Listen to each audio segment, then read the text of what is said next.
अरे गौर करो, अरे ये गौर करो कि ताकत किसके पास है।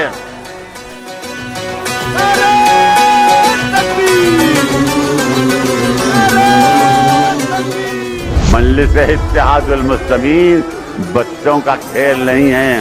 ये सियासत हमारे घर की लौंडी है, हम उसके गुलाम नहीं हैं, समझे। शाहकार शहंशाहों से